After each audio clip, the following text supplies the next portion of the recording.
Blood dripped from Cade Ashford's shoulder as he pushed through the broken trees, his breathing ragged, his eyes burning with fury he refused to let show. Behind him, the sound of collapsing timber and shouting men faded into the storm. He had been ambushed. Not defeated, never defeated, but ambushed, and that alone was enough to make his jaw tighten until his teeth ached. Rain fell in sheets across the dark hills. Somewhere behind him, his guards were scattered, fighting to regroup, fighting to find him. Cade did not wait for them. He never waited for anyone. He had built his entire life on that principle, carved it into the bones of his pack, until every soul under his rule understood one unbreakable truth: the Alpha King depended on no one. Tonight, that truth was being tested in ways he did not yet understand. He staggered down a muddy slope, one hand pressed hard against the wound at his side, and the world tilted violently. He caught himself against a tree, cursing under his breath, forcing air into lungs that suddenly felt too small. He had faced worse. He told himself that, over and over, the way he always did when his body threatened to fail him before his mind allowed it. Kings did not fall. Kings did not falter. He repeated the words like a chant, like armor, and pushed forward into the dark. A light flickered ahead. Small, warm, steady, cutting through the rain like a single candle, refusing to be extinguished by a storm meant to destroy it. Cade narrowed his eyes and moved toward it, every instinct screaming caution, even as his failing body screamed for shelter. He had not expected a village out here, not on this remote stretch of borderland his convoy had never been meant to cross. But the light did not lie. Somewhere ahead, someone was home. He reached a small wooden cottage at the edge of a clearing, its windows glowing faintly gold against the black night. For a moment, pride warred with necessity. He was a king. Kings did not knock on strangers' doors bleeding and desperate, but his knees buckled before his pride could win, and he found himself gripping the doorframe just to remain upright. He knocked, weak, undignified. A sound he barely recognized as his own. The door opened almost immediately, as though the woman on the other side had been waiting for exactly this moment her entire life. She was tall, with dark hair pulled back loosely, dressed in a simple woolen dress that had clearly seen better years. Her eyes, pale and unfocused, did not track his face the way eyes normally did. They stared somewhere just past his shoulder, calm and unblinking, despite the rain hammering down around them both. "You're hurt," she said, not as a question, but as a fact already understood. Cade opened his mouth to explain, to command, to do something that fit the version of himself he had spent 30 years constructing.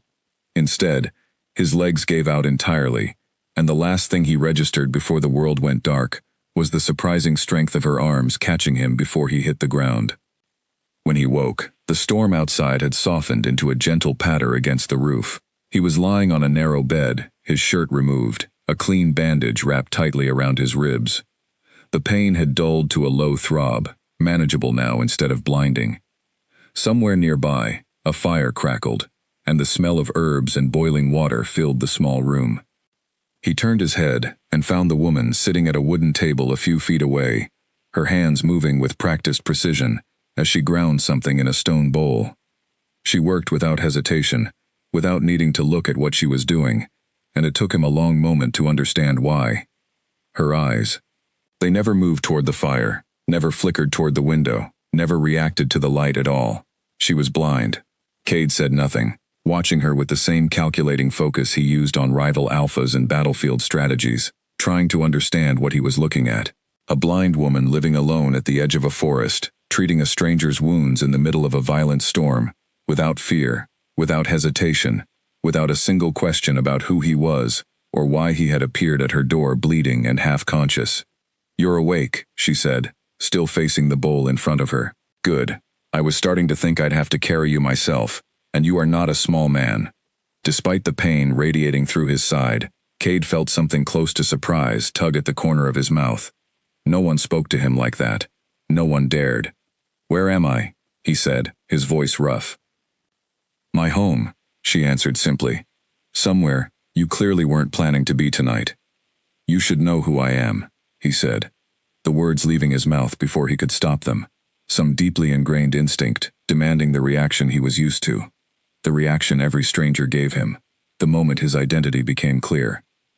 Fear, respect, submission. The woman paused only briefly, tilting her head slightly toward the sound of his voice. "Should I?" she said, and there was no fear in it, no reverence, only mild curiosity, as though he had told her the weather might change tomorrow. "I am not a man people speak to carelessly," he said, an edge creeping into his tone. "Then it's a good thing I can't see the look on your face right now," she replied, turning back to her work, "because I imagine it would be very intimidating, and I've never been good at pretending to be scared of things I can't see."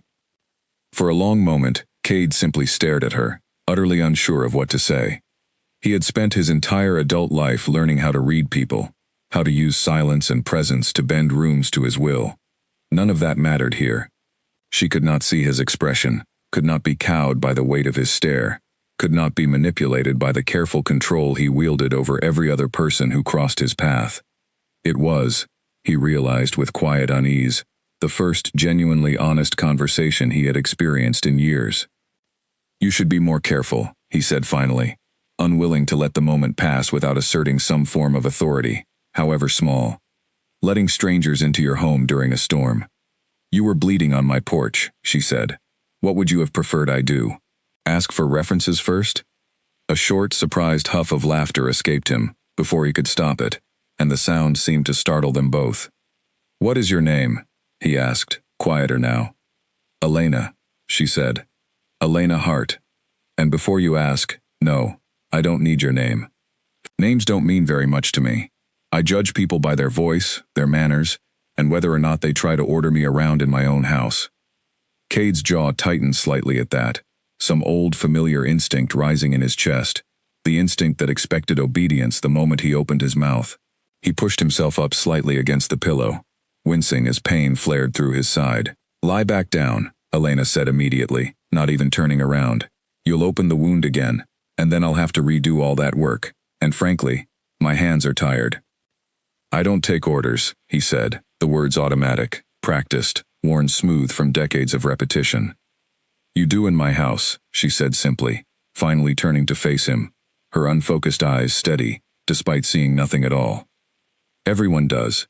It's the one rule I have. You can be whoever you are outside that door. In here, you listen to me, because I'm the only one who knows what's actually wrong with you right now." Cade opened his mouth to argue, some deep, ingrained part of him rebelling instinctively against the idea of yielding to anyone, of allowing another person's will to override his own even for a moment. But something in her tone, calm and unshaken and utterly without malice, made the protest die in his throat. He lay back down.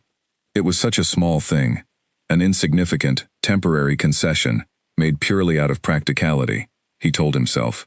And yet as his head settled against the pillow and the ache in his side eased slightly, Cade felt something shift inside him that he could not quite name.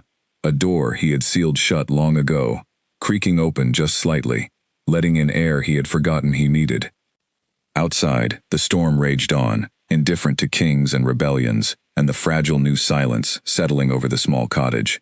Elena returned to her work at the table, her hands steady, her breathing calm, entirely unaware of the storm building instead, inside the man lying in her bed. Cade watched her from where he lay, studying the confident line of her shoulders, the quiet competence in every movement she made despite living in a world without sight.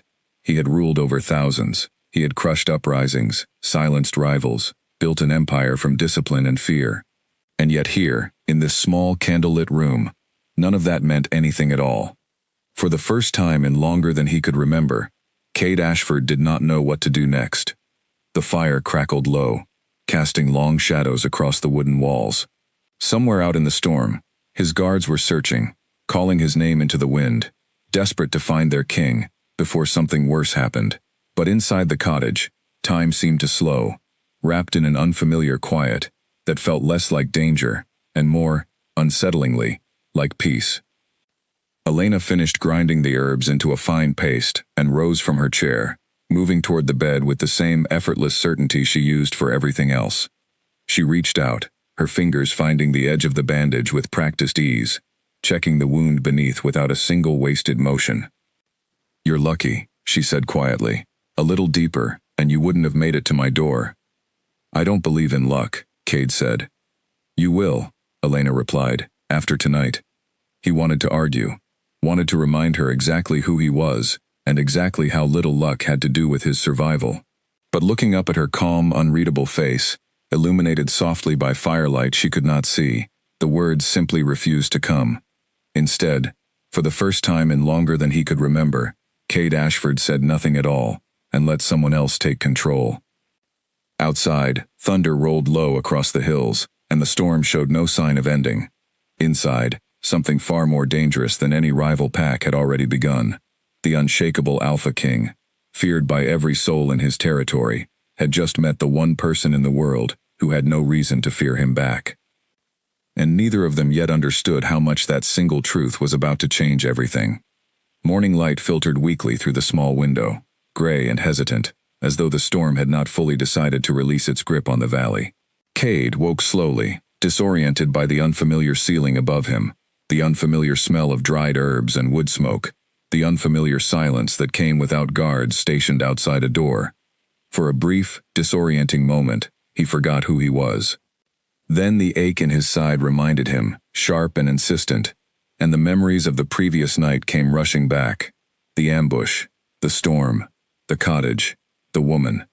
He turned his head and found Elena already awake, seated near the small stone hearth, stirring something in a pot that smelled faintly of broth and rosemary. Her movements were unhurried, methodical, the same quiet confidence she had shown the night before, as though sight had never been something she needed in the first place.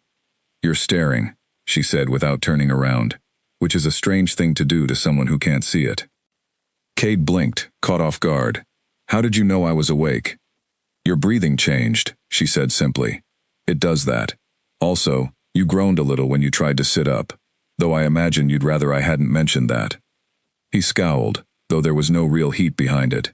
In truth, he was too focused on the strange sensation still lodged uncomfortably in his chest, an unfamiliar mixture of confusion and reluctant amusement he did not know what to do with.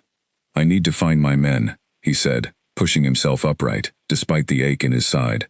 "They'll be searching the entire border by now." "You need to eat first," Elena said, finally turning toward him with the bowl in her hands, moving across the small room, with the same effortless precision as everything else she did. "And you need to stop moving, like your body isn't held together by stitches I made with a sewing needle at midnight." "I've survived worse." "I don't doubt that," she said, setting the bowl down on the small table beside the bed.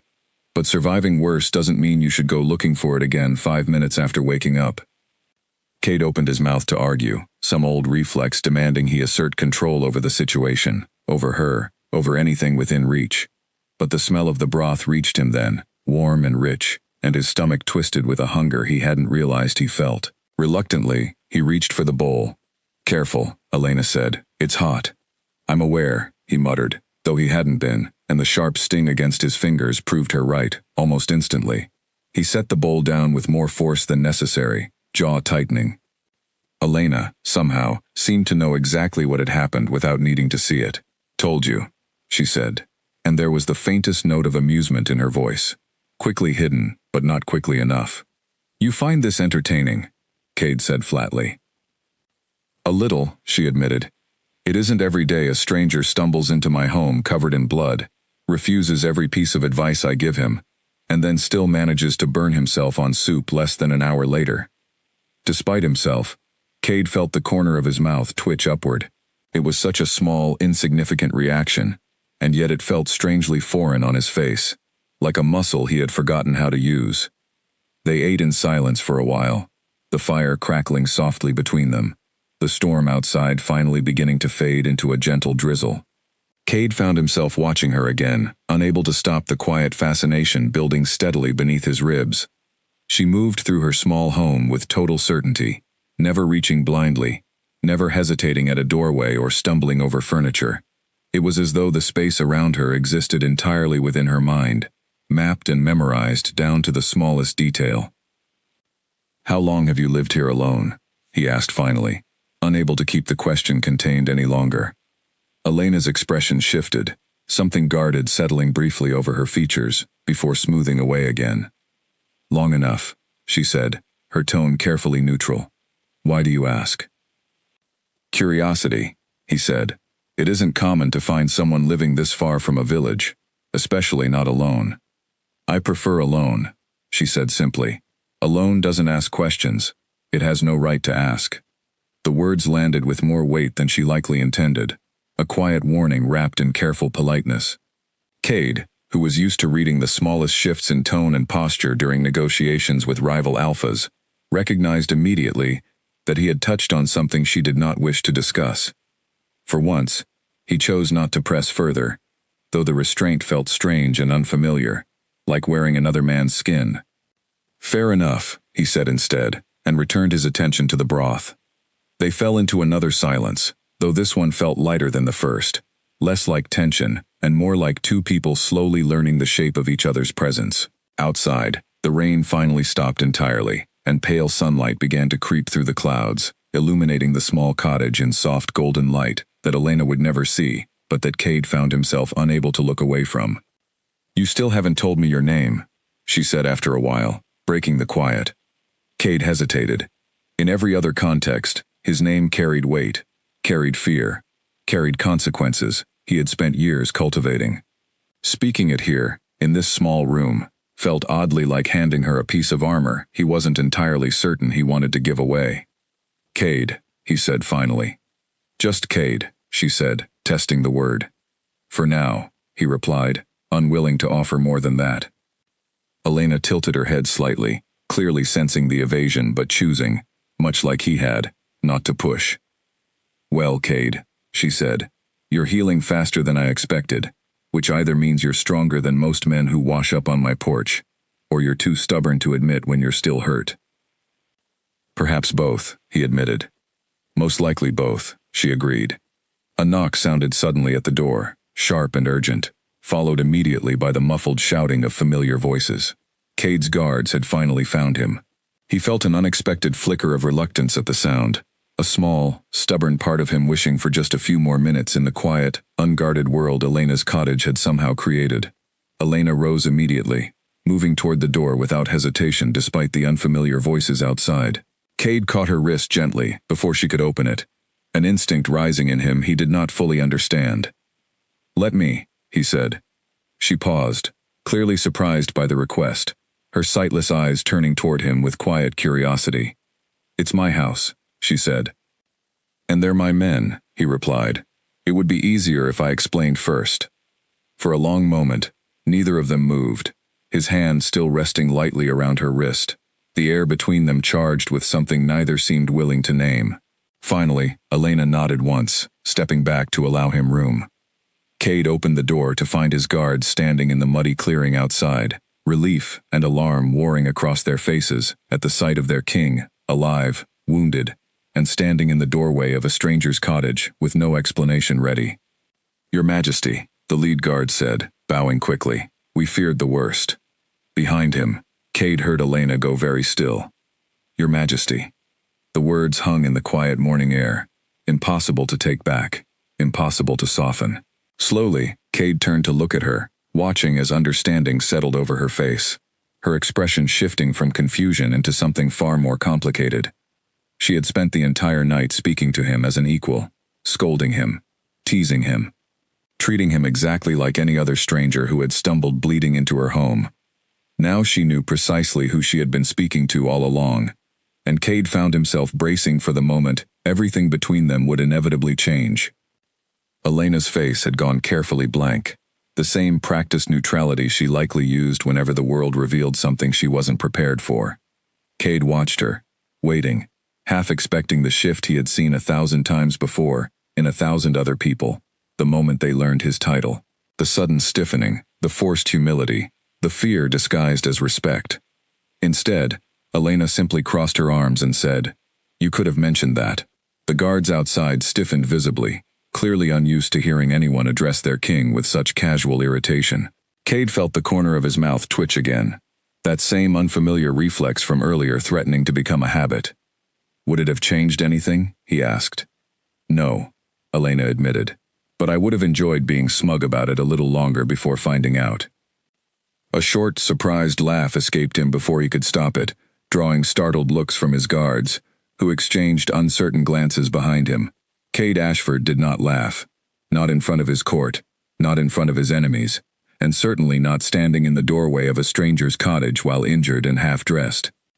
"Your Majesty," the lead guard said carefully, clearly unsure how to interpret the scene in front of him. "We should return to the convoy immediately. It isn't safe here." "A moment," Cade said, his tone leaving no room for argument.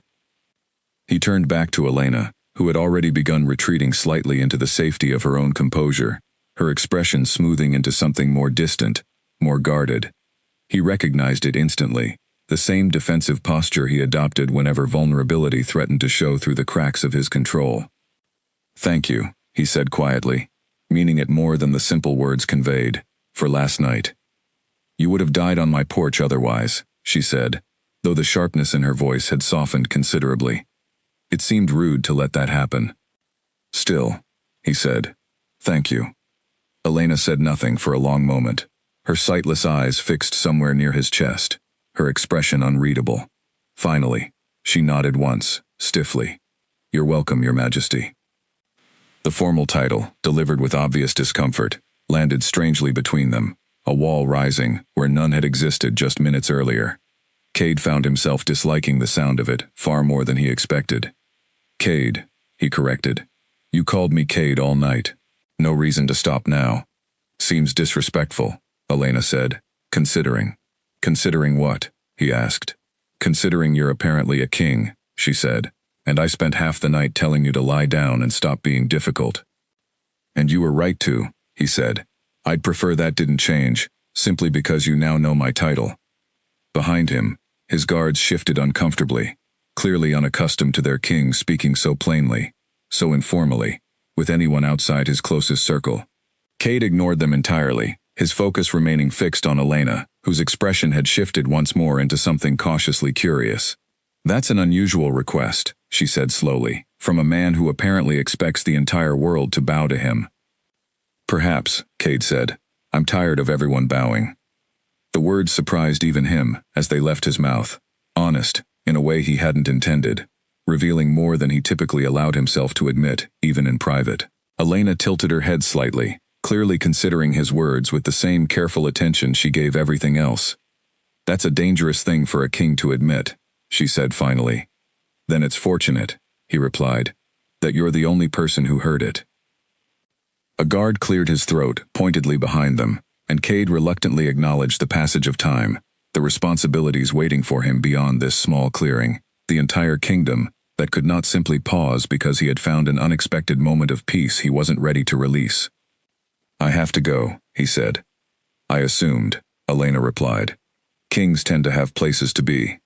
"I'll return," he said, the words leaving his mouth before he had fully decided to speak them, surprising himself with the certainty behind them. Elena's expression flickered with something unreadable, quickly hidden beneath practiced composure. "You don't need to do that," she said. "I didn't save you expecting anything in return." "I know," Cade said. "That's exactly why I intend to return." He turned before she could respond, moving toward his waiting guards with the same commanding presence that had defined him for decades, though something inside him felt subtly, permanently altered. As his convoy prepared to depart, he glanced back once toward the small cottage at the edge of the clearing, watching as Elena stood in the doorway, her unseeing eyes turned toward the sound of departing horses, her expression carefully composed, but not entirely unreadable. For the first time in longer than he could remember, Cade Ashford found himself reluctant to leave. The journey back to the palace passed in near silence, his guards clearly sensing something had shifted in their king, but wise enough not to comment on it directly. Cade stared out at the passing landscape, his mind returning again and again to the small cottage, to the calm certainty in Elena's voice, to the strange, unfamiliar peace he had felt within those wooden walls. He had built an entire life around control, around never allowing weakness to show, never permitting anyone close enough to see the man beneath the crown. And yet in one single night, a blind woman with no knowledge of his title had seen more of him than anyone else had in years, simply by refusing to see him any differently than she saw everyone else. By the time the palace gates came into view, tall and imposing against the gray morning sky, Cade had already made a decision that would have seemed impossible only days earlier. He intended to return to that small cottage, regardless of what his court might think, regardless of the risks involved, regardless of every instinct telling him that kings did not chase after quiet moments with ordinary women who owed them nothing. Something about Elena Hart had cracked open a door inside him that he had spent decades keeping firmly shut, and Cade Ashford, for possibly the first time in his adult life, found himself utterly unwilling to close it again. As his convoy passed through the palace gates, greeted by the familiar weight of duty and expectation, Cade allowed himself one final thought before pushing the memory of the cottage aside to focus on the responsibilities awaiting him. He would return, soon, and somewhere deep beneath the layers of armor he had built around himself for 30 years, a quiet, unfamiliar hope had already begun to take root, fragile but undeniable, waiting patiently for the moment he would see her again. 3 days passed before Cade found the opportunity to return. 3 days filled with council meetings, border reports, and the endless demands of a kingdom that never seemed to pause for anyone, not even its ruler.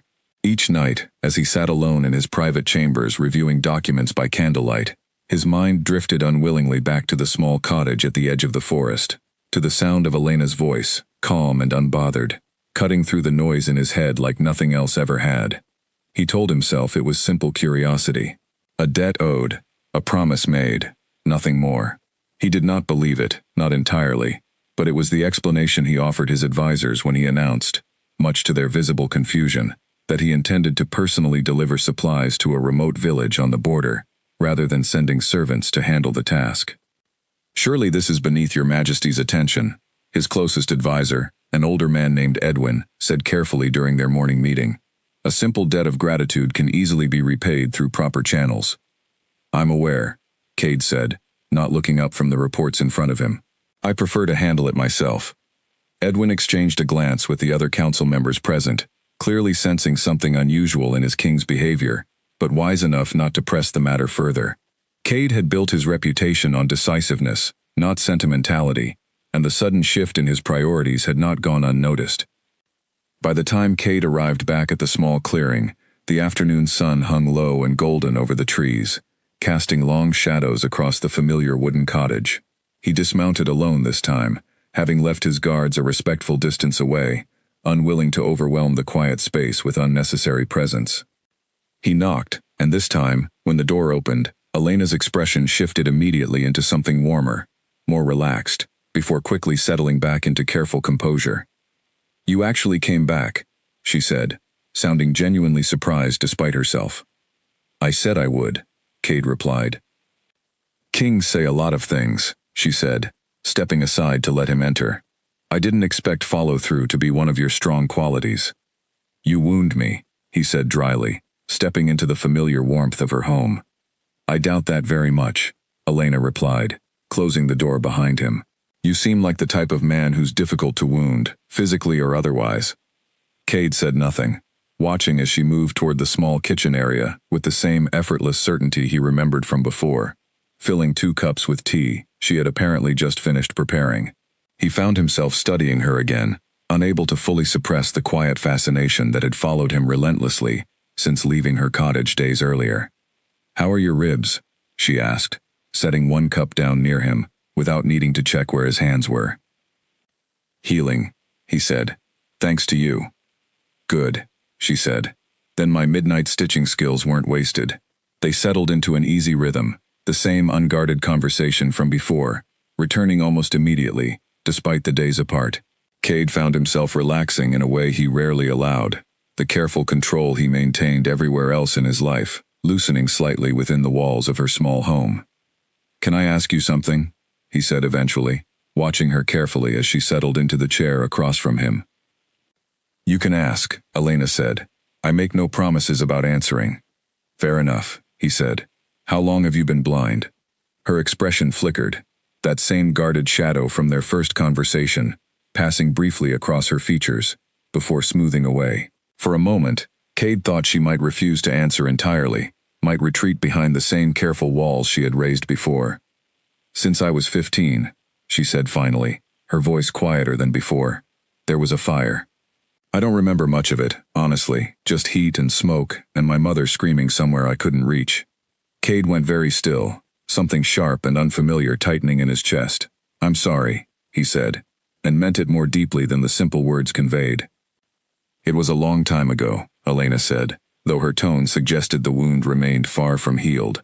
"I lost my sight, and I lost my family, all in the same night. The village decided that was too much tragedy for one family to survive by accident alone, so they found another explanation instead." "What explanation?" Cade asked, though something in his gut already suspected the answer wouldn't be one he liked. "They decided I was cursed," Elena said simply, her tone carefully flat, carefully controlled. "That the fire wasn't an accident at all, but something I brought upon my own family, through some sin or darkness they couldn't quite name. It's easier for people to believe in curses than in random tragedy, apparently. Easier to blame the blind girl than accept that sometimes terrible things simply happen." Cade felt something cold and furious settle low in his stomach, an anger he hadn't expected, sharp and protective, in a way that caught him entirely off guard. He had spent years cultivating detachment, learning to view conflict and cruelty through the lens of strategy rather than emotion.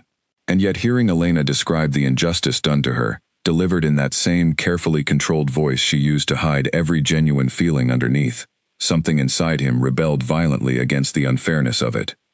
"That's absurd," he said, more sharply than he intended. "Most cruelty is," Elena replied, "but that doesn't stop people from believing it anyway." "Do they still treat you that way?" he asked. "The village." "Some do," Elena said. "Most avoid me entirely, which honestly I prefer. It's easier to be alone than to be constantly reminded of what people think you are." Cade sat in silence for a long moment, processing the quiet weight of everything she had shared, feeling something shift permanently in the way he understood her. She was not merely a strong, capable woman, living alone by circumstance. She was a survivor, carrying wounds far deeper than the physical scars he imagined might exist somewhere beneath her calm exterior. Wounds inflicted not by tragedy alone, but by the cruelty of people who should have shown her compassion instead. "They're wrong about you," he said finally, quietly. Elena's expression softened slightly, something vulnerable flickering briefly across her features before she composed herself once more. "Most people are wrong about most things," she said. "I stopped expecting otherwise a long time ago." "I won't be," Cade said, the words leaving his mouth with quiet, unwavering certainty. For a long moment, neither of them spoke, the small cottage settling into a silence that felt heavier, more significant than any silence they had shared before. Elena's sightless eyes remained fixed somewhere near his face, her expression caught between disbelief and something else entirely, something cautious and fragile, and undeniably hopeful despite every instinct likely telling her not to trust it. "You're a strange king," she said finally. "So I've been told," Cade replied. Outside, the afternoon light continued its slow descent toward evening, painting the small clearing in warm amber tones. Neither of them would ever fully share the same way. But inside the cottage, something quiet and significant had shifted between them, a fragile understanding neither was yet ready to name, growing steadily stronger with every honest word exchanged. Cade Ashford, feared across every territory for his unbreakable will, found himself, for the first time in longer than he could remember, wanting nothing more than to protect the fragile peace he had found within these four small walls, and the remarkable woman who occupied them. Cade returned to the cottage more often after that, at first under careful excuses of supply deliveries and diplomatic checks along the border, and later without bothering to construct any excuse at all. His council noticed, though none dared question him directly, exchanging quiet, uncertain glances whenever their king announced another unplanned journey to the same remote village he had once dismissed as insignificant. Word of his visits eventually reached the village itself, and with it came the inevitable curiosity of people who had spent years avoiding Elena's small cottage entirely. Cade first noticed the shift, on a crisp autumn afternoon, as he walked the short path from where he'd left his horse, toward Elena's door, passing several villagers gathered near the edge of the market square. Their conversation died the moment they noticed him, replaced by hushed whispers and pointed glances, directed toward the path leading to Elena's home. Cade felt his jaw tighten, an old, familiar anger stirring beneath his calm exterior, though he said nothing, continuing forward without acknowledging their stares. Inside the cottage, Elena was already aware of his approach before he even reached the door, as she always seemed to be, her sharp hearing compensating effortlessly for the sight she had lost. "You're frowning," she said the moment he stepped inside. "I can hear it in your breathing." "I wasn't aware frowning made noise," he replied, attempting lightness he didn't entirely feel. "Everything makes noise if you listen closely enough," Elena said. "What happened?" Cade hesitated, unwilling to burden her with the quiet cruelty of villagers he had witnessed only moments earlier. But something in her expression, patient and knowing, despite her inability to see him directly, told him she would see through any attempt at deflection regardless. "The villagers were talking," he admitted finally, "about your visitors apparently." Elena's expression tightened almost imperceptibly, though she quickly smoothed it away. "They talk about everything," she said. "It rarely means anything worth worrying over." "It matters to me," Cade said, "if they're speaking about you unkindly." "They've been speaking about me unkindly for 8 years, Elena replied, her tone carefully neutral. "I've grown rather used to it." "That doesn't make it acceptable," Cade said, an edge creeping into his voice that surprised even him with its intensity. Elena turned toward him fully then, her sightless eyes narrowing slightly in his direction. "Cade," she said, "you cannot fight an entire village's opinions simply because you dislike hearing them." "Watch me," he said, and meant it entirely. For a moment, Elena seemed almost startled by the certainty in his voice, before something softer replaced her earlier caution. "You really are a strange king," she said quietly. "You've mentioned that before." "It bears repeating," she said. "Most men in your position wouldn't concern themselves with village gossip about a blind woman living alone at the edge of the forest." "Most men in my position haven't met you," Cade replied simply. The words hung between them, quiet and undeniable, and for a long moment neither spoke, the small cottage settling into the same charged silence that had become increasingly familiar during his visits. Elena's expression shifted subtly, something vulnerable flickering briefly beneath her careful composure before she turned away, busying herself with tasks that clearly required no actual attention. "You should be careful," she said eventually, her voice quieter than before. "Whatever this is, whatever you think you're doing by coming here so often, it isn't wise. I'm not the kind of woman kings involve themselves with, Cade. I have nothing to offer someone in your position. No title, no influence, no family name worth mentioning in whatever circles you move through." "I'm not interested in what you can offer," Cade said. "I'm interested in you." Elena's hands stilled at whatever task she had pretended to focus on, her shoulders tensing slightly. "You barely know me," she said. "I know more about you than most people who've spent their entire lives at my court," Cade replied. "I know you're stubborn, and sharp, and kinder than you let yourself admit. I know you judge people by their actions instead of their titles, which is more than I can say for anyone else I've encountered in 30 years of ruling. And I know that despite everything this village has put you through, you haven't let it break the parts of you that matter most." Elena remained silent for a long moment, her expression caught somewhere between disbelief and quiet, cautious hope. When she finally spoke, her voice carried a vulnerability he hadn't heard from her before. "Why does this matter to you?" she asked. "Why does any of this matter?" Cade considered the question carefully, unwilling to offer a careless answer to something that clearly meant far more to her than she wanted to admit.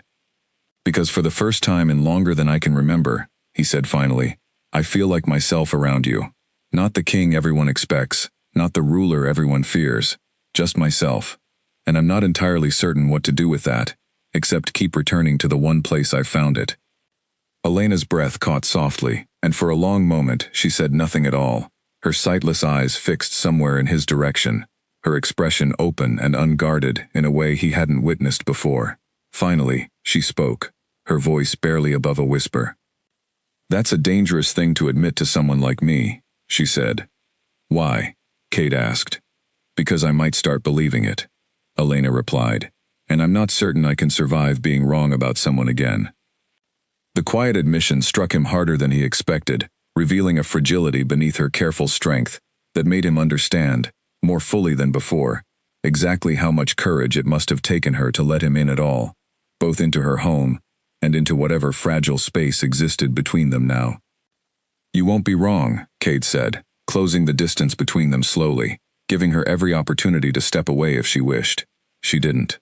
"I promise you, Elena, whatever this becomes, I have no intention of proving you wrong." For a long moment, they simply stood there, close enough that he could hear the soft, uneven rhythm of her breathing, close enough to feel the quiet warmth radiating between them, despite neither of them moving further. "The village will never accept this," Elena said finally, though her voice had lost much of its earlier certainty.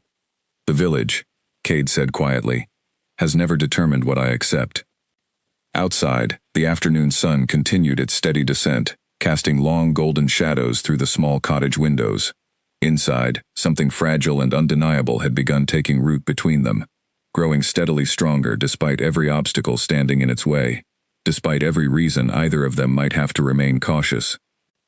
Cade Ashford, the unbreakable Alpha King, feared across every territory he ruled, found himself standing in a small cottage at the edge of a forest, utterly unwilling to let anything, not gossip, not tradition, not even his own carefully constructed walls, stand between himself and the remarkable woman who had somehow, impossibly, become the one place he felt entirely, unapologetically himself.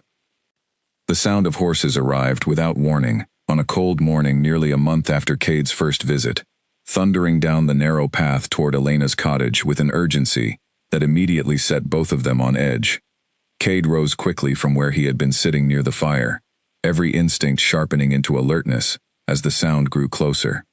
"Stay here," he said, moving toward the door. "This is my house," Elena reminded him, though she made no move to argue further, sensing the seriousness in his tone.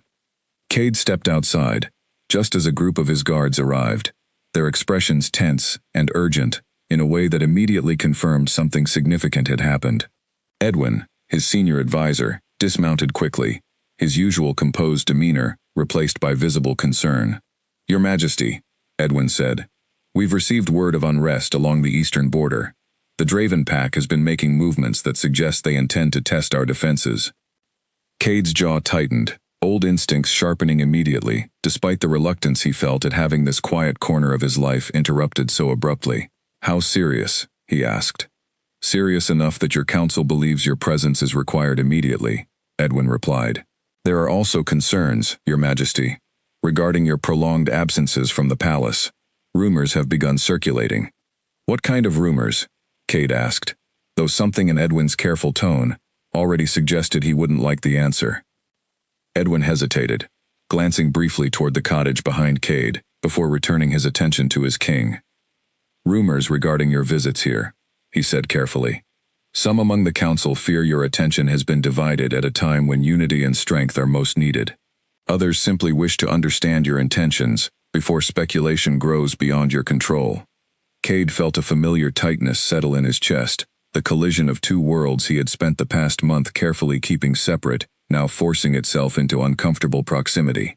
Behind him, he heard the soft sound of the cottage door opening, and turned to find Elena standing in the doorway, her expression carefully composed, despite what he suspected was considerable unease at the sudden arrival of armed guards outside her home.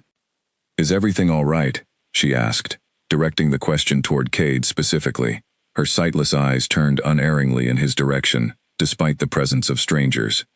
"There's unrest at the border," Cade said. "I need to return to the palace."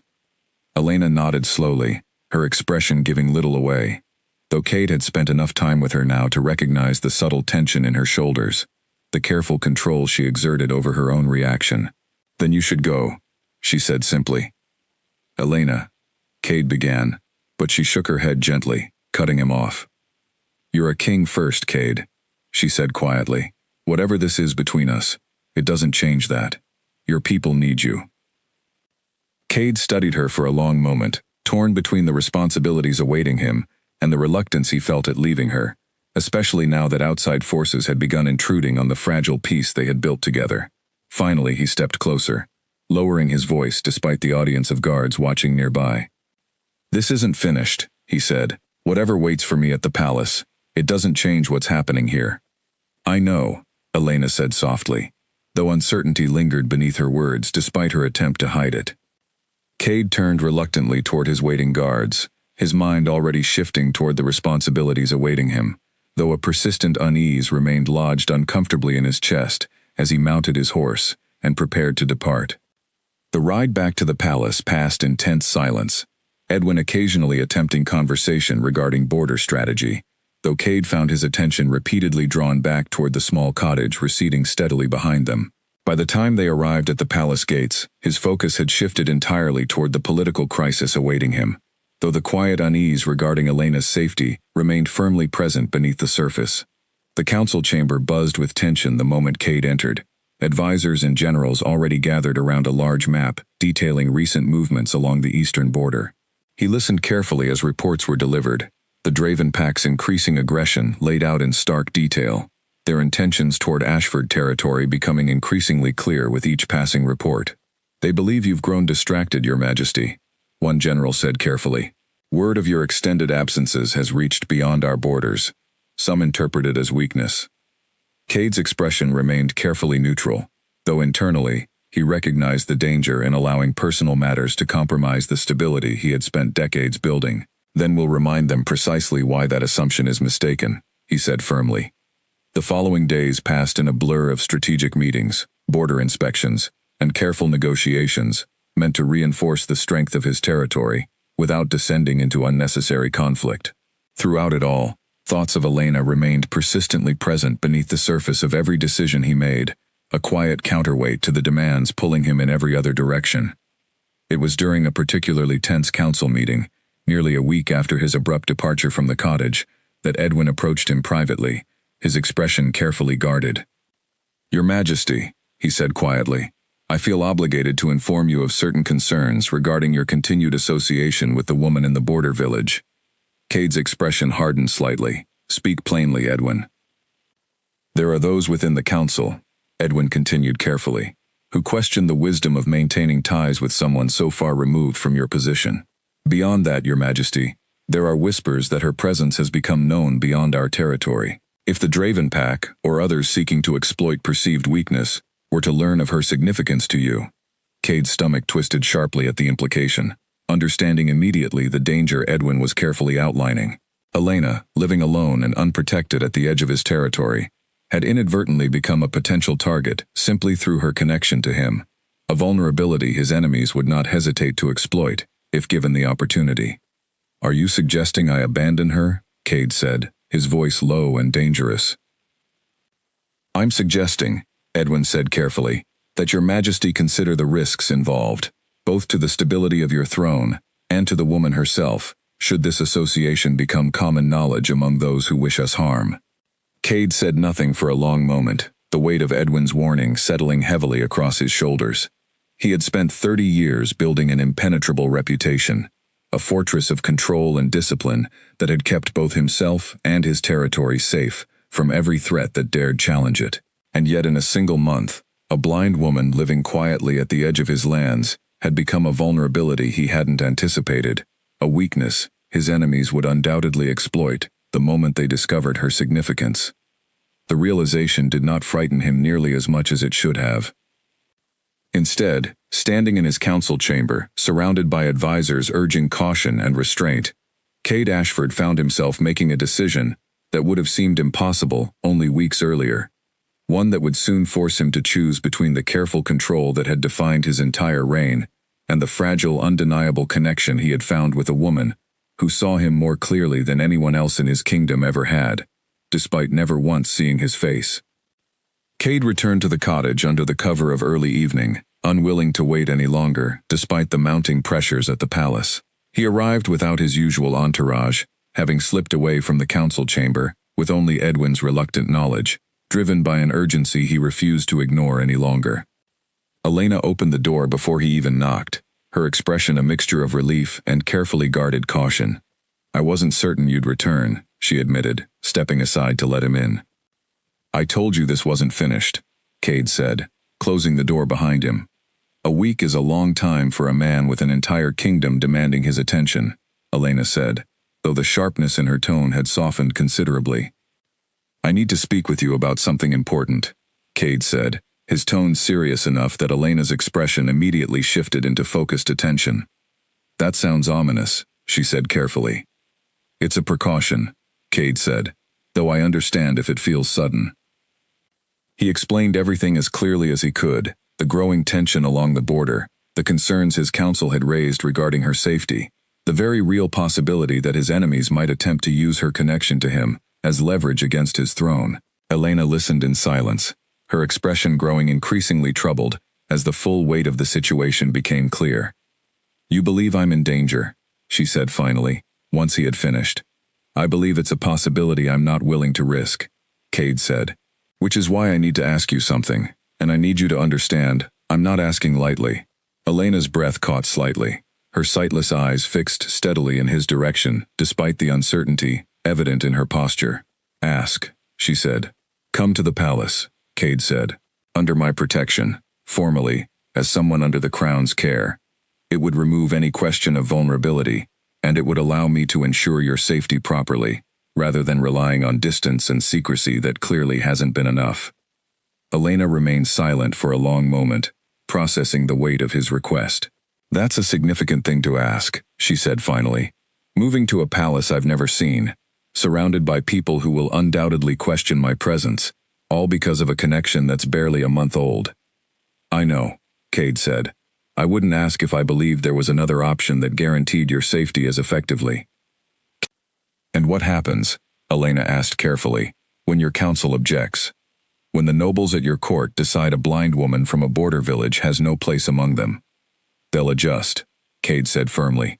"My decisions aren't subject to their approval, Elena. They never have been."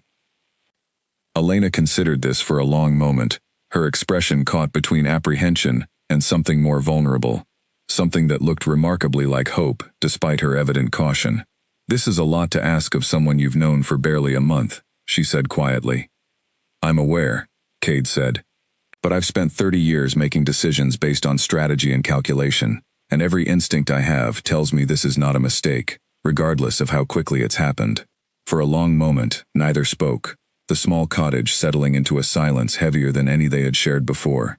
Finally, Elena took a slow breath, her expression softening into quiet resolve. "All right," she said. "I'll come." Relief flooded through Cade more powerfully than he expected, and he found himself reaching for her hand almost instinctively, gently, giving her every opportunity to pull away if she wished. She didn't, her fingers curling naturally around his own, with a trust that struck him deeply. "Thank you," he said quietly. "Don't thank me yet," Elena replied, though a faint smile had begun tugging at the corner of her mouth. "Wait until your entire court has finished being horrified by my presence before deciding this was worth it." Cade laughed softly, the sound still unfamiliar, even after weeks of visiting her, though it came more easily now than it ever had before meeting her. "Let them be horrified," he said. "It won't change anything." The following days passed in a whirlwind of preparation, as Cade arranged for Elena's careful, dignified transition from the quiet cottage she had called home for years into the imposing structure of his palace. He insisted on personally overseeing every detail, ensuring her quarters were arranged in ways that accommodated her needs without drawing unnecessary attention to her blindness, understanding instinctively that she would want independence and dignity above all else. The reaction from his court, as expected, ranged from cautious curiosity to outright disapproval, though none dared voice significant objection directly to their king. Edwin, despite his earlier concerns, proved surprisingly supportive once he understood the full scope of Cade's decision, recognizing the genuine depth of his king's feelings, even if he remained uncertain about the political implications. Elena adjusted to palace life with the same quiet resilience she brought to everything else, navigating unfamiliar hallways with careful precision, learning the rhythms of a world entirely foreign to the quiet cottage she had left behind. Cade found himself spending every available moment in her company, the demands of ruling somehow feeling lighter with her steady presence nearby. It was during a quiet evening walk through the palace gardens, several weeks after her arrival, that Elena finally voiced the concern that had clearly been weighing on her since accepting his invitation. "The nobles still stare," she said quietly, her hand resting lightly on his arm as they walked. "I can feel it, even if I can't see it." "They'll grow accustomed to it," Cade said, though the protective edge in his voice suggested he had noticed the same thing and found it far less easy to dismiss. "Some things people don't grow accustomed to," Elena said. "A blind commoner standing beside their king isn't something easily explained away." Cade stopped walking, turning to face her fully, his expression serious despite the gentleness in his tone. "Then I'll explain it myself," he said, "in whatever way necessary. Until every person in this kingdom understands exactly how much you matter to me. Elena's breath caught softly, her sightless eyes searching his face with an intensity that belied her inability to see it. That's a significant promise, she said quietly. I intend to keep it, Cade replied, and in that quiet moment, standing beneath the darkening sky of his palace gardens, something between them solidified into a certainty neither of them was willing to question any longer, regardless of whatever obstacles still remained ahead. The reports from the eastern border grew steadily more troubling as autumn deepened into winter, each new message carrying greater urgency than the last. The Draven Pack, emboldened by rumors of Cade's supposed distraction, had begun openly challenging territorial boundaries that had remained undisputed for over a decade. Council meetings grew longer and more tense, generals arguing strategy late into the night, while Cade weighed every option with the same careful precision that had defined his entire reign. Elena, despite her unfamiliarity with palace politics, proved to have sharp instincts of her own, often listening quietly from a corner of his study as he reviewed reports late into the evening, offering observations that frequently cut straight to the heart of complications his advisors had overlooked entirely. They're not testing your borders because they believe you're weak, she said one evening, as Cade paced restlessly across his study, frustration evident in every movement. They're testing you because they believe you're distracted. There's a difference. Cade paused, considering her words carefully. Explain. A weak king ignores threats because he cannot handle them, Elena said. A distracted king ignores threats because his attention lies elsewhere. The Draven Pack isn't attacking your strength, Cade. They're attacking your focus, hoping to draw you away from what actually matters. The observation struck him with sudden clarity, and he found himself studying her with renewed appreciation, understanding once again how remarkably perceptive she remained, despite her unfamiliarity with the political landscape surrounding them. You may be right, he admitted. I usually am, Elena said, though the teasing note in her voice couldn't fully mask the genuine concern underlying her words. What will you do? Whatever's necessary, Cade said firmly, to ensure they understand exactly how mistaken that assumption is. The confrontation, when it finally arrived, came sooner than expected. Word reached the palace that the Draven Pack's leader intended to formally challenge Cade's claim over a disputed stretch of border territory, an act that under ancient pack law would require a direct confrontation between the two rulers to settle the matter permanently. Refusing the challenge would signal weakness beyond recovery, while accepting it meant placing himself directly in harm's way, at a moment when his kingdom's stability remained increasingly fragile. Cade accepted without hesitation. That evening, as preparations for the confrontation began in earnest, Elena found him alone in his private chambers, his expression carefully composed, despite the tension evident in his shoulders. You're going to fight him, she said, not bothering to phrase it as a question. I don't have a choice, Cade said. Refusing would embolden every rival watching for weakness. Accepting proves precisely the opposite. And if something happens to you, Elena said, her voice carefully controlled despite the fear evident beneath it, what happens then? Cade crossed the room slowly, taking her hands gently in his own. Nothing will happen, he said. I've faced challenges like this before, Elena. I know how to win. You've never faced one while distracted, she said quietly, echoing the very observation that had struck him days earlier. Cade, I won't pretend I don't understand the danger. My presence here has already complicated everything you've built. Perhaps it would be simpler if I...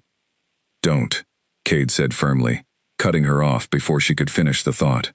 Don't you dare suggest leaving is the answer. I'm trying to protect you, Elena said. And I'm trying to protect you, Cade replied, which means neither of us is willing to simply walk away, because the situation has grown complicated. Elena, look at me. She hesitated, then turned her face toward his, her sightless eyes searching for something she would never physically see, but seemed to sense regardless. I am not distracted because of you, Cade said firmly. I am stronger because of you. Every ounce of strength I have, I intend to use tomorrow, and it exists because you've reminded me what actually matters, beyond crowns and titles and territory. You are not my weakness, Elena. You never have been. Elena's breath caught, tears gathering unexpectedly at the corners of her sightless eyes, despite her evident attempt to remain composed. Promise me you'll be careful," she said quietly. They remained like that for a long while, wrapped in quiet silence, within the private sanctuary of his chambers, the weight of tomorrow's confrontation, looming steadily closer, with each passing moment. Finally, as the evening deepened into night, Elena pulled back slightly, her expression resolute despite the fear still lingering beneath the surface.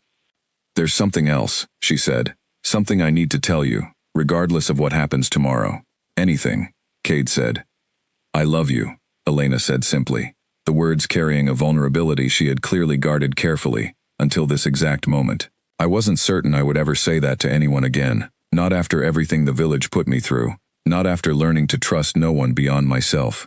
But I love you, Cade Ashford, king or otherwise, and I needed you to know that before tomorrow, regardless of what happens." Cade felt something powerful and overwhelming settle deep within his chest, an emotion he had spent 30 years refusing to acknowledge in himself, now rising unstoppably to the surface in this quiet moment, shared with the one person who had never once asked him to be anything other than exactly who he was. "I love you too," he said, his voice rough with the weight of the admission, "more than I ever believed myself capable of feeling for anyone." Outside, the palace prepared quietly for the confrontation awaiting them at dawn, guards and advisors moving through final preparations, with grim determination.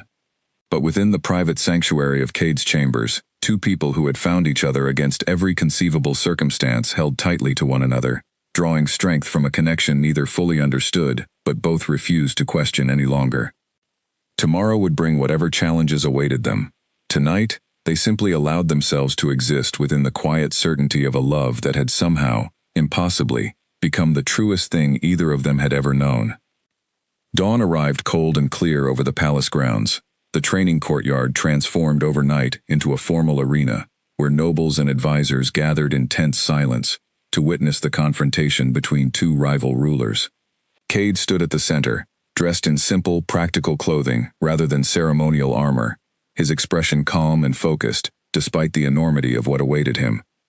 Elena stood near the front of the gathered crowd, her hand resting lightly on Edwin's arm for guidance, her expression carefully composed, despite the fear she had confided the night before. Cade caught her attention briefly before the confrontation began, offering a small, reassuring nod, despite knowing she couldn't see it, trusting instead that she would sense his steady presence regardless. The Draven Pack's leader, a broad, imposing man named Garrick, entered the courtyard with visible confidence, clearly expecting an easy victory over a king rumored to have grown soft and distracted.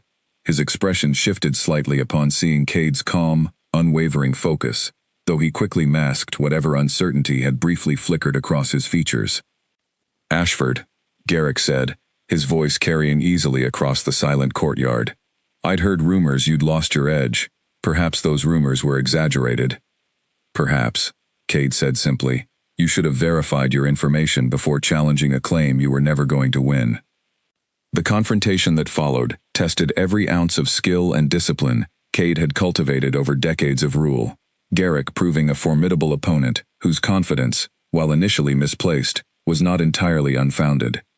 The two rulers exchanged calculated strategic maneuvers within the bounds of formal challenge tradition, each testing the other's resolve and capability with mounting intensity.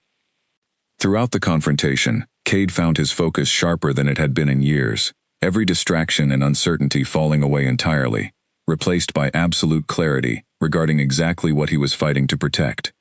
This was not merely about territory or pride. This was about ensuring the safety and future of everything he had built, including the remarkable woman who had become inseparable from his understanding of what mattered most. The confrontation reached its conclusion as the morning sun climbed higher above the courtyard walls, Cade's superior strategy and unwavering focus ultimately proving decisive. Garrick, recognizing the clear outcome, formally conceded the challenge, withdrawing his claim over the disputed territory and acknowledging Cade's continued authority before the assembled witnesses. A collective release of tension swept through the gathered crowd as the formal proceedings concluded, murmurs of relief and quiet celebration replacing the anxious silence that had dominated the courtyard throughout the confrontation. Cade allowed himself only a brief moment of relief before his attention immediately sought out Elena, finding her expression flooding with visible relief the moment Edwin quietly confirmed the outcome to her. Cade crossed the courtyard quickly, ignoring the formal protocols that would typically require him to address his advisors and remaining rivals first. Elena turned toward the sound of his approaching footsteps, her expression breaking into open relief as he reached her. "You're all right," she said, her voice unsteady with emotion. "I told you I would be," Cade said, drawing her gently into his arms despite the watching crowd. "I know what you told me," Elena said, "but promises don't always guarantee outcomes, and I spent the entire morning imagining every possible way that could have gone wrong." "It's over now," Cade said softly, "and it proved exactly what I told you last night. You didn't weaken me, Elena. You gave me something worth fighting for beyond mere territory and pride." Standing amid the gathered crowd, with advisors and nobles watching in stunned silence, Cade made a decision that would forever alter the trajectory of his reign. He turned to face the assembled court directly, his expression resolute despite the magnitude of what he intended to do. "I have something to say," he announced, his voice carrying clearly across the courtyard, "to every person gathered here today." The crowd fell into immediate, attentive silence, sensing the significance of whatever their king intended to declare. Elena, sensing the sudden tension, reached instinctively for his hand, uncertain of what was about to unfold. "For 30 years, Cade continued, "I have ruled this kingdom through strength and discipline, refusing to show weakness, refusing to bow before anyone or anything. That reputation has served this kingdom well, and I do not regret the foundation it has provided." He paused, turning slightly toward Elena, his expression softening considerably despite the formal weight of the moment.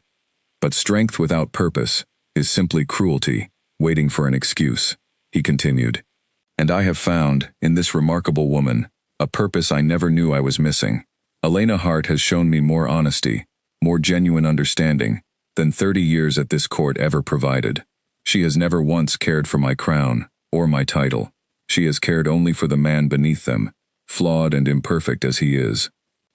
Gasps rippled through the crowd, as understanding began to dawn, regarding exactly what their king intended to do. Edwin's expression shifted from surprise to something closer to reluctant approval, having witnessed firsthand the transformation Elena's presence had wrought in his king over recent months. Cade turned fully toward Elena now, sinking slowly to one knee before her in the traditional binding gesture reserved for claiming a chosen mate, an act of formal submission that no alpha king within living memory had ever performed before their entire court. The crowd's collective gasp echoed loudly across the courtyard, disbelief and shock evident on every gathered face. The unbreakable alpha king, feared across every territory for his refusal to yield to anyone, knelt willingly before a blind commoner from a border village, his expression carrying none of the reluctance one might expect from such an unprecedented act. "Elena Hart," Cade said, his voice steady, despite the magnitude of the moment, "I claim you before this court, not as an act of duty or obligation, but as the truest choice I have ever made. Will you accept this claim, and everything it means for both our futures?" Elena stood frozen for a long moment, tears gathering unexpectedly in her sightless eyes, her expression caught between overwhelming emotion and quiet disbelief at the scene unfolding around her. Finally, her voice trembling slightly, she spoke the words that would forever alter the course of both their lives. "Yes," she said, "I accept."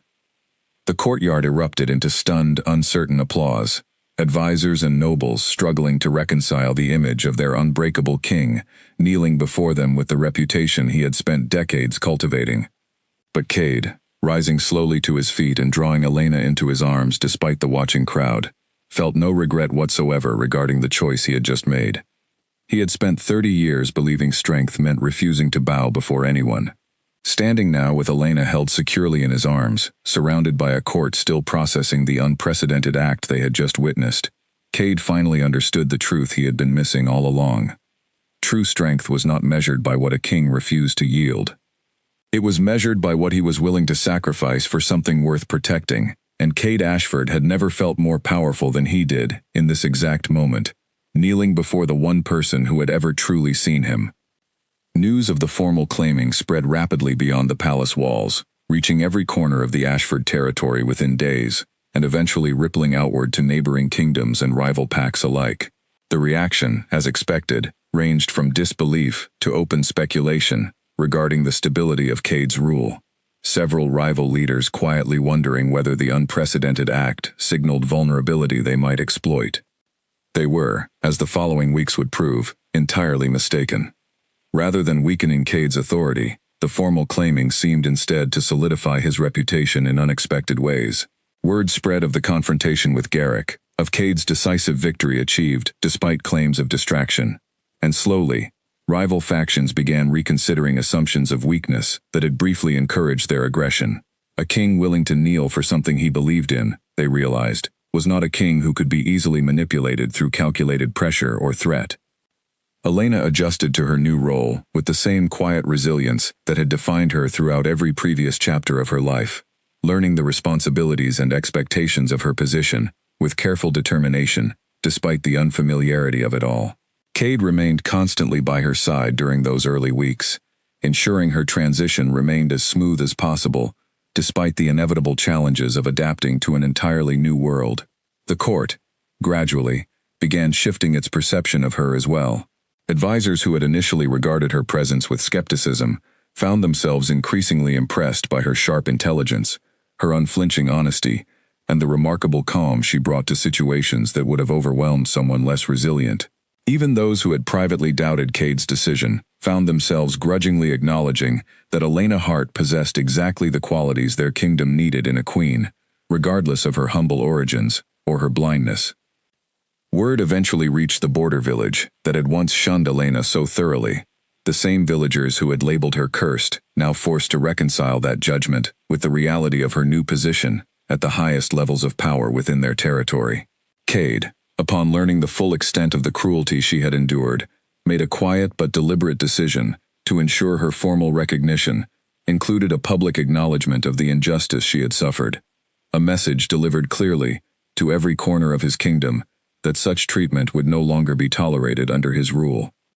Several months after the formal claiming, on a clear winter morning with pale sunlight streaming through the tall windows of the palace's grand hall, Cade and Elena stood before their gathered court once more, this time for the ceremonial coronation that would formally establish her position as Queen of the Ashford territory. The hall had been transformed for the occasion, elegant decorations reflecting both tradition and the quiet warmth Elena had brought into every space she occupied since arriving at the palace.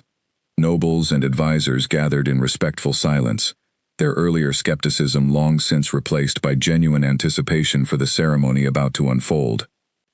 Cade stood beside Elena as the formal crown, delicate yet unmistakably significant, was placed carefully upon her head, the assembled court erupting into genuine applause that carried none of the uncertain hesitation present during the earlier claiming ceremony months before. Elena's expression radiated quiet joy, despite the formal solemnity of the occasion, her hand finding Cade's own, with practiced ease, as the ceremony concluded. Later that evening, as the celebration continued in the grand hall behind them, Cade and Elena found a quiet moment alone on the palace balcony, overlooking the peaceful grounds below, the winter air crisp and clear around them.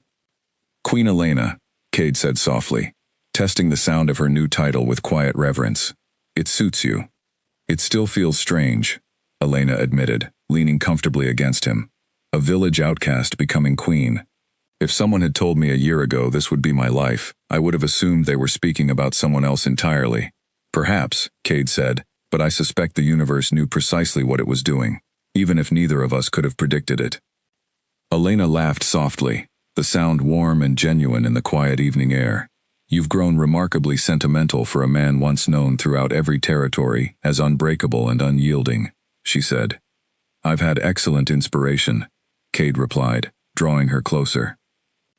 For a long moment, they simply stood together in comfortable silence, the sounds of celebration continuing faintly behind them, the vast grounds of the palace stretching peacefully into the darkening evening ahead. Elena tilted her face toward him, her sightless eyes carrying the same steady warmth they always had, regardless of the physical sight she would never regain. "I still can't see your face," she said quietly, the admission carrying no trace of sadness, only quiet, contented acceptance. "Not the crown, not the throne, none of the things everyone else sees when they look at you now." "Does that bother you?" Cade asked gently. "Never," Elena said, her voice carrying absolute certainty. Because I was the only one who ever truly saw you, Cade, long before any of this happened. I saw you the very first night you stumbled bleeding onto my porch, when you were nothing more to me than an injured stranger, with a stubborn refusal to accept help. I saw the man beneath the crown before I ever knew a crown existed, and that man is who I fell in love with, not the king everyone else finally learned to respect. Cade felt something powerful settle deep within his chest, the truth of her words resonating more profoundly than any formal ceremony or public declaration ever could. He had spent 30 years believing his strength lay in his refusal to bow before anyone, in the careful walls he had built to protect himself from vulnerability and weakness. Elena had taught him something far more valuable. True strength, he now understood with absolute certainty, was not found in refusing to yield. It was found in the courage to surrender completely to something worth protecting, to allow another person close enough to see every flawed, imperfect piece of yourself, and to trust that they would choose to stay regardless. "I love you," Cade said quietly, the words carrying the same weight and certainty they had the very first time he spoke them. "Not because you're my queen, and not because of anything you've given this kingdom. I love you because you saw me, completely and honestly, when no one else ever had." "And I love you," Elena replied, "because despite being the most powerful man in this entire territory, you were still willing to kneel for me." Beneath the quiet winter sky, with the sounds of celebration continuing softly in the distance, the Alpha King who had once refused to bow to anyone, stood wrapped in the arms of the one person who had never demanded he change, never asked him to be anything other than exactly who he truly was. He had built an empire on strength and discipline, on the unwavering belief that vulnerability equaled weakness. Elena Hart had shown him, through nothing more than quiet honesty and unflinching acceptance, that the greatest strength a king could ever possess was the courage to love someone completely, without condition, without hesitation, and without ever needing to see their face, to understand exactly who they were. Their story, unlikely and unexpected as it had been, had only just begun, but standing together beneath the peaceful winter sky, both of them understood with absolute certainty that whatever challenges the future might bring, they would face them exactly as they had faced everything else since that first stormy night. Together, unshaken, and unwilling to ever let go of what they had found in each other.